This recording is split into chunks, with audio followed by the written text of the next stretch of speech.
I used to be really proud of the fact that I didn't need much rest. I wore exhaustion like a badge of honor. And for a long time, I genuinely believed that the tiredness was just the price of ambition. Until my body started charging interest I couldn't pay. Here's what most content about burnout gets wrong. It talks about burnout like it's loud, like it announces itself, like one day you'll feel so terrible that you'll finally know it's time to stop. But the burnout I'm talking about today, the kind that lives in high-achieving professional women, is quiet. It's subtle. It's the kind that lets you keep going for months, sometimes years, while slowly draining everything that makes you you. And the sneaky thing is, your body has been trying to tell you. It's been sending signals. Most of us just know how to override them. Today, I want to show you 5 of those signals. Not from a textbook, from real life. And if even 2 of these land for you, I want you to sit with that, because recognition is where the road back begins. Let's get into it. Sign number 1. The things that used to light you up have gone quiet. This one is subtle enough that most women don't notice it until someone points it out.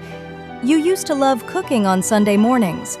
You used to look forward to that TV show. You used to feel something when your favorite song came on. And now? Nothing. Not annoyance, not sadness, just flat. You still do the things, you just don't feel them anymore. Psychologists call this anhedonia, the inability to feel pleasure in activities that used to bring it. It's one of the earliest and most misunderstood signs of burnout because it doesn't feel dramatic. It just feels like you've gotten quieter inside. If the color has gone out of the things you love, your body is begging you to stop. Sign number 2. You are constantly sick, constantly sore, or constantly on the edge of sick. The headaches that appear every Sunday evening, the tension that lives permanently in your neck and shoulders, the cold you keep almost getting, the gut issues that showed up out of nowhere a year ago and never fully left. Your nervous system and your immune system are in direct conversation with each other. When one is overwhelmed, the other pays for it. The research on this is clear. Chronic stress suppresses immune function. It raises cortisol, and elevated cortisol long-term breaks down the body's ability to recover, to regulate inflammation, to protect itself. Your body is not betraying you. It is communicating with you in the only language it has left after you've ignored everything else. The physical symptoms are not random. They are the bill arriving for the withdrawal you've been making from your nervous system for months. Before sign 3, if this is hitting close to home, subscribe. Every week on this channel, we talk about what it actually looks like to restore yourself, not optimize yourself. There's a difference. Okay, sign 3. Sign number 3 is the one that hurts the most to say out loud. You have nothing left for the people you love. You perform well at work. You show up, you deliver, you keep it together in every professional interaction. And then you come home and you have nothing. No patience, no warmth, no presence. You snap at your partner over something small. You half listen. You cancel on your best friend for the 3rd time because you just cannot. But here's what I want you to hear. It's not a character flaw. It's a resource depletion problem. You have a finite amount of emotional regulation each day, and if work is consuming all of it, there's nothing left for the people who deserve it most.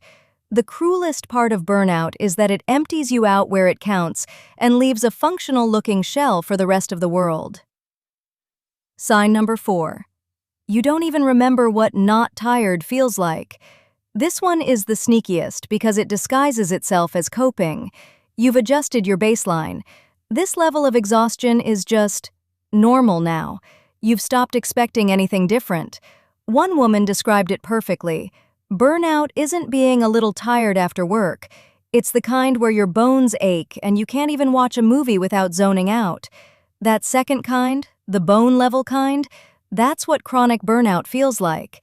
And when you've lived in it long enough, you lose access to the memory of feeling any other way. Ask yourself honestly, if I felt genuinely well, really deeply well, would I even recognize it? Because the goal isn't to get back to functional. The goal is to get back to yourself, and you deserve to know what that feels like again. Sign number 5.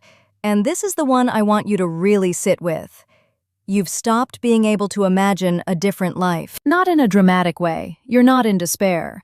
But if someone asked you right now, what does your life look like in 2 years if everything goes the way you want it to? Could you answer? Not with the career milestone, not with the promotion, with how you feel, with who you are. Burnout doesn't just steal your energy, it steals your vision. It contracts your world to the immediate. What needs to get done today? What crisis needs to be managed this week? The future stops feeling like something you're moving toward and starts feeling like just more of this. And that's the most important signal of all, because you were not made for just more of this. You were made for more. Let me bring this home. If you recognized yourself in any of those 5 signs, the quiet joy, the body always fighting something, the emptiness at home, the normalized exhaustion, the lost sense of your future, I want you to hear this.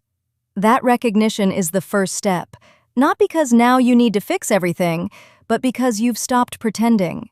You've been running a marathon at a sprint pace and calling it strength, but the strongest thing you can do right now is stop. Breathe.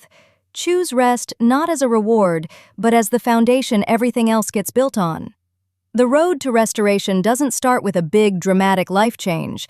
It starts with a moment like this one, where you look at what your body has been trying to tell you and you finally decide to listen.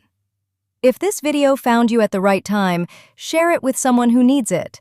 And if you want to keep walking this road together, subscribe, because next week we go even deeper. I'll see you there.